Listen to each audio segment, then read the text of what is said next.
Hey friends. I I had a sort of have a flurry of impulses to touch base with today, and it's a really interesting day because I've had a couple of really great conversations, really fun conversations with inspiring people. And there's something that showed up for me today just around recognizing how significant it is, and how it kind of existentially relaxing it can be to meet kindred spirits, and to it's kind of like this feeling of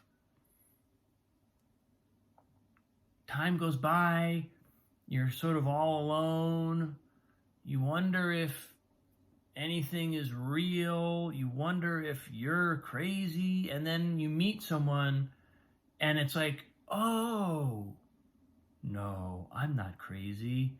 Look, here's someone else who sees the world in the same way. And it's not even today's experience was it was a professional experience, and it was really, there's no drama involved. It was just the effect on me was kind of profoundly to feel like, wow, I get to work with these people. They're so cool. They're so good at what they do, and so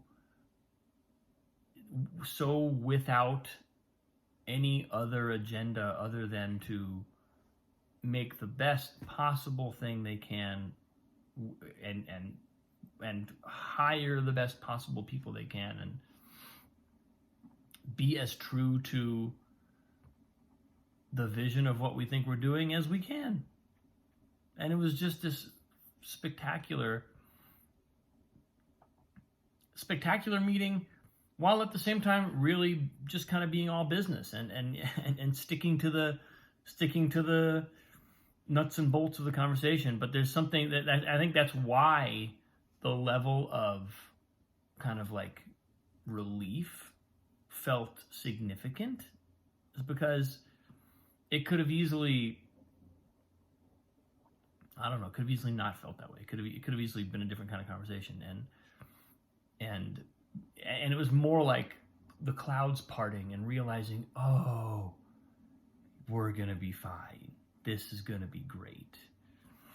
And that was just a cool experience. It was really, really fun to have that land in my my lap today, so to speak, but just land in my awareness. So I'm appreciating that. I'm feeling so much gratitude for that, and I keep coming back to my gratitude practice. It's remarkable to me how this gratitude practice really does seem to be shifting things in my life on a subtle level. It really does seem to be, it's kind of like I'm driving a car and I've been taking the same wrong turn, and so but it's like I'm programmed to take the same wrong turn.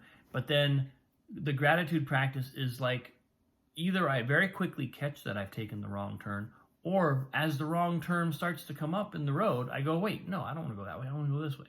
And I go a direction that feels healthy. And it's like, the difference is not just, I would have gone, a mile this way, and instead I went a mile this way. The difference is like, instead of going a mile this way 100 times a day, I go 100 miles in the right direction. That's a really good way of describing it, if I do say so. Because it's like we take that wrong turn over and over. We don't just do that once a day. It's the slanting into darkness about something that takes us a mile the wrong way over and over and over. And if we don't even notice that's happening, then it's not even conceivable that we could be stringing all those miles together. Nor is it obvious how quickly these little tiny, seemingly tiny detours, how quickly stringing them together would constitute a massive distance in a different direction. That's a really helpful image for me, because you kind of think in the heat of an emotional moment, and in the heat of especially a difficult moment. I have a lot of close people right now in my life who are in periods that I would say are trying, and when I look at the globe, it's hard not to feel that we're in a phase where it's difficult. There's a real weight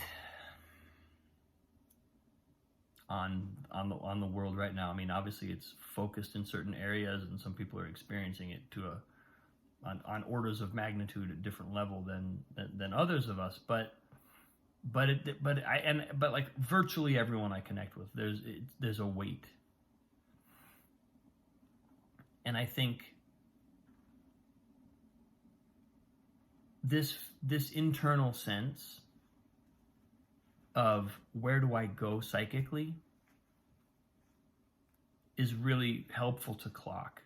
And it's helpful to maybe affirm and emphasize how significant the gains are from seemingly small changes. A gratitude practice is just, we're talking moments a day.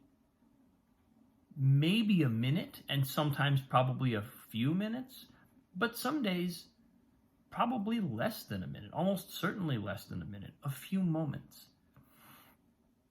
But in that moment, I make the decision to put my attention on certain aspects of my life, and not even necessarily to put my attention on different aspects of my life, but I'm registering those aspects from the point of view of what a remarkable life I'm living, and what a remarkable gift I'm receiving through all.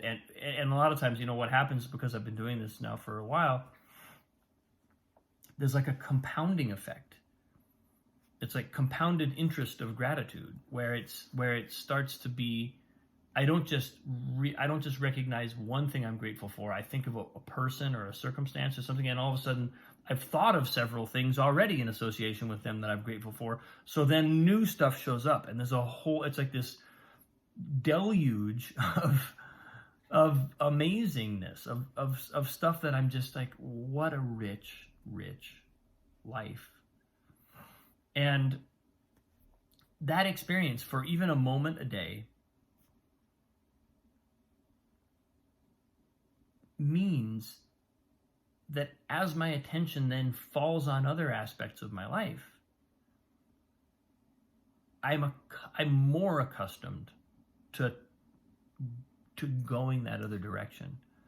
I'm more accustomed to turning in the direction of what a gift this is. And then sure enough, little by little, instead of driving down that same dead end road, because that's why it's only a mile long, it's a dead end. You don't go very far down that road. You just turn, and then it's like you go to the end of it, and it's like blank, nowhere to go.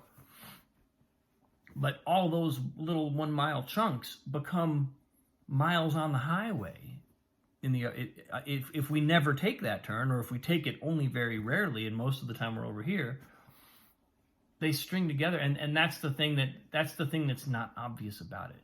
It's not obvious that's how it works, but that's how it works. And then these people land in your life it's like, just like a professional colleague, but it's like, where have you been all my life? How have we not, So, and then then gratitude gets even easier, because it's like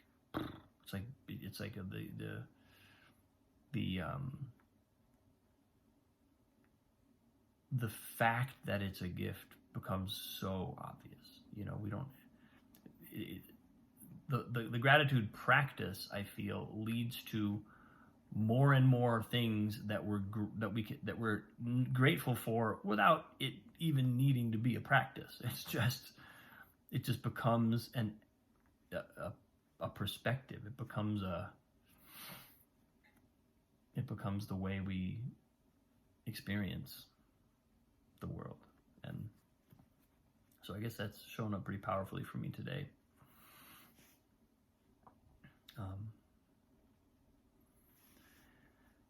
Yeah. And at a time when the world is in a place where there's a lot of weight on it, I think those little micro decisions of where we put our attention become all the more important. That ability to turn the way we want to go, to turn into the light, that is directly correlated to our ability to carry weight.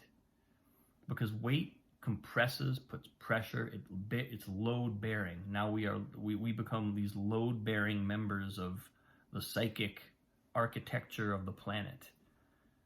And anytime that we go down that dark path, it's like a collapse. It's like a pole.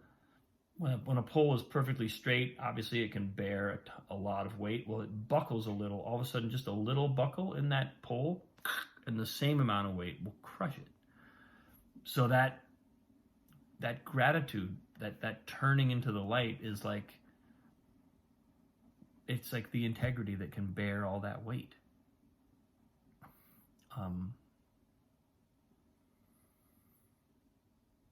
And I think I'm just finding that I'm finding